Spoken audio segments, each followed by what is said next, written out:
Pendant ce temps, on s'intéresse à cette actualité au Mali. Je le disais à l'entame de cette émission. Finalement, il y aura, on va dire, aucune activité politique sur le territoire malien jusqu'à nouvel ordre. Ainsi, on a décidé la junte. Est-ce qu'il faut craindre ou qu'est-ce que cela vous inspire? Écoutez, M. Keita, moi j'ai vu cette décision. Ça m'a mis à réfléchir sur plusieurs choses. Premièrement, ce n'est pas le début de la transition. Si nouvellement le coup d'État est fait, c'est un principe que nous connaissons, c'est la rhétorique. On suspend les activités des partis politiques, histoire de mettre, d'avoir une assise. Dès le départ, le temps de mieux comprendre, tout ce qui se passe.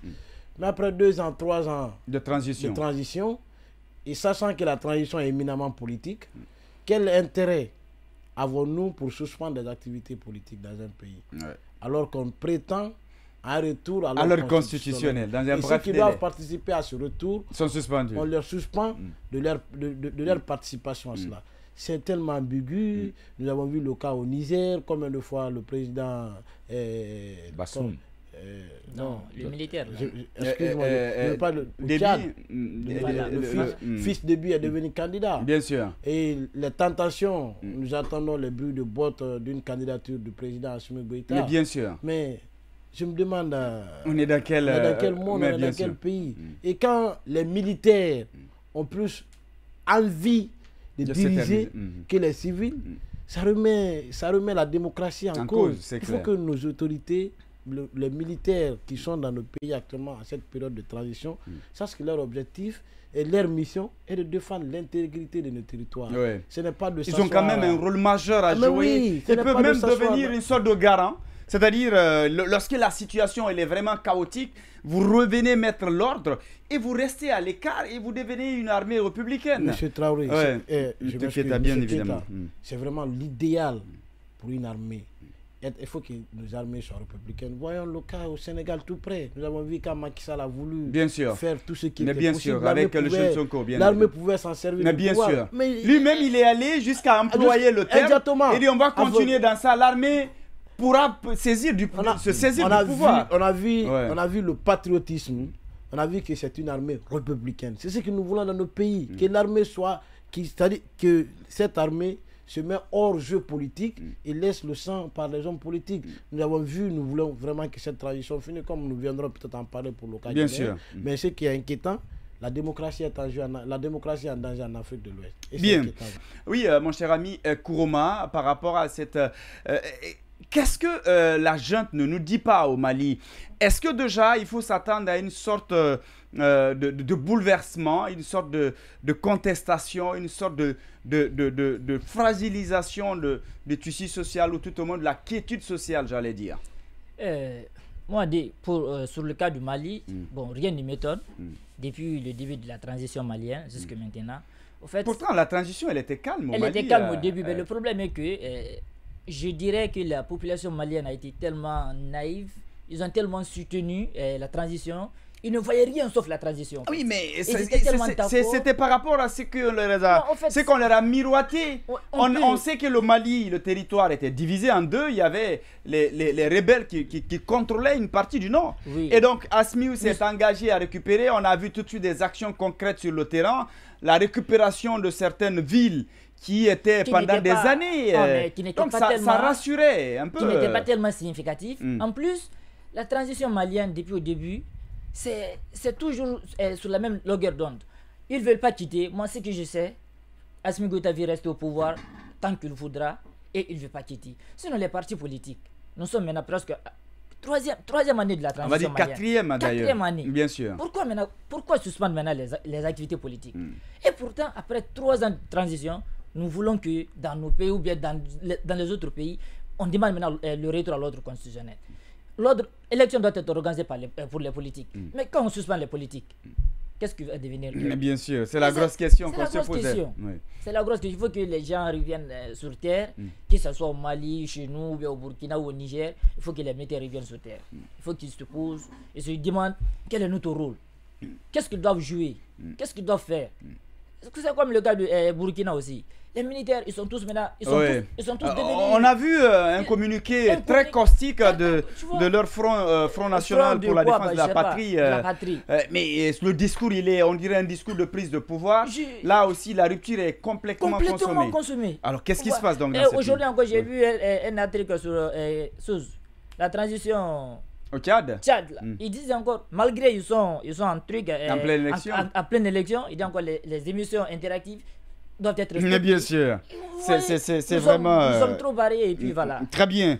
Oui, on est mal barrés, bien évidemment. Vous avez suivi certainement cette actualité au Mali. Il y a déjà des voix qui s'élèvent.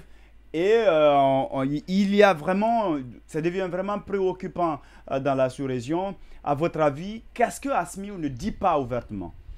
Monsieur Keita, soyons clairs et sincères. Nous sommes des hommes politiques. Et quand on parle de la transition dans un pays, la transition est liée à la politique. C'est clair. C'est qu'au Mali, nous assistons à un recul démocratique au Mali. Et nous assistons à un triste constat au Mali. Mais il y a un adage qui dit que le Mali et la Guinée sont deux poumons dans un même cœur, c'est ce que les hommes disent. Oui. Donc, bien sûr, soyez certains que le communiqué qui a passé au Mali, le même communiqué est capable ou pourrait se passer en Guinée. Parce que le cas guinéen, c'est aussi simple aussi. C'est similaire. C'est similaire. Déjà, on veut faire taire, on veut museler la presse. C'est-à-dire toutes les voix dissidentes, on veut les faire taire.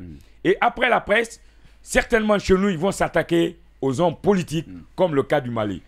Parce qu'à un moment donné, on va même dire que c'était un peu dans les tuyaux parce qu'on avait commencé à parler des partis politiques.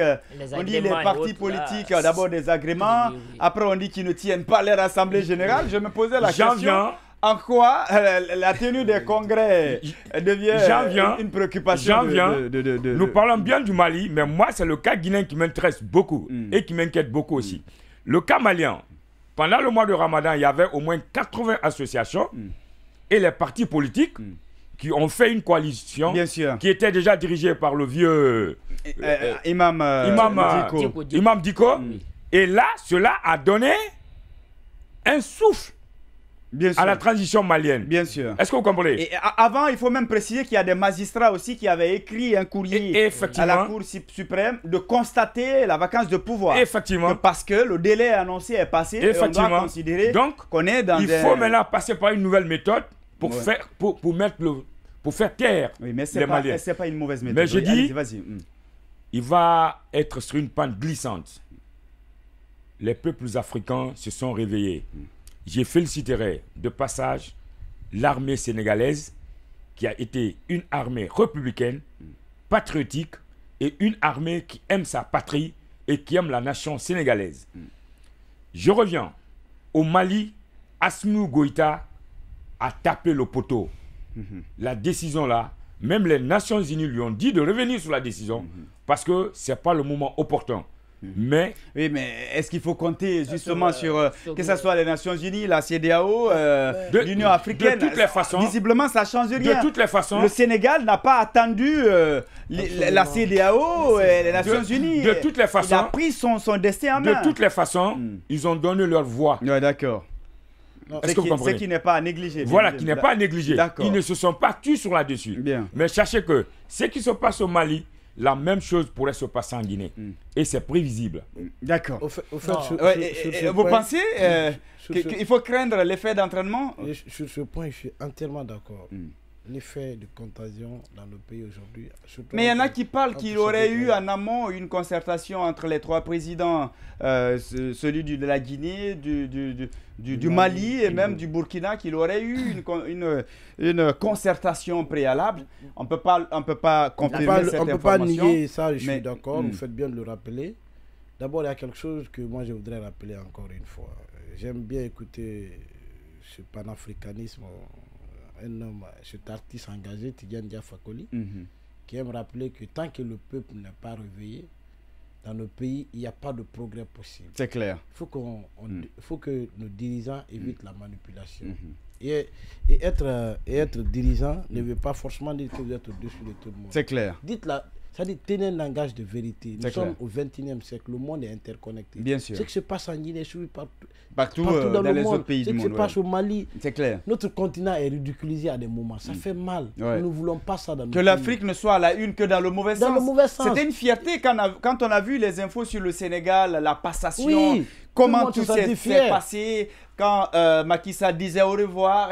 Mais c'est quand même, on a besoin de ces images la démocratie sur le en continent. réalité, quand elle est appliquée, elle est belle. Très belle. C'est un d'ailleurs. jeu qui est passionnant. Ouais. Mais aujourd'hui, nous avons des dictateurs qui pensent que la dictature est encore d'actualité dans nos pays. Mais bien sûr. Mais c'est dérisoire, c'est illusoire. Il ne faut pas qu'on se leurre au fait. Quoi. Ce que nous voulons, que ce soit au Mali, que ce soit en Guinée, que les nouvelles autorités se ressaisissent et sachent que le pouvoir est passager. C'est clair. Ils auront occupé la place de quelqu'un d'autre viendra occuper leur place. Et mais ce qui demeure, c'est la nation. C'est clair. Pas qu'ils touchent la nation jusqu'à dans sa sœur. Ouais, c'est important. Oui. Voilà, je suis d'accord avec ce que M. Dean disait, mais moi, je ne crains pas l'effet de contagion. Vous pensez que c'est deux pays différents, deux réalités différentes? Même si les réalités ne sont pas différentes, mais la population guinéenne aujourd'hui, nous, on ne va pas accepter.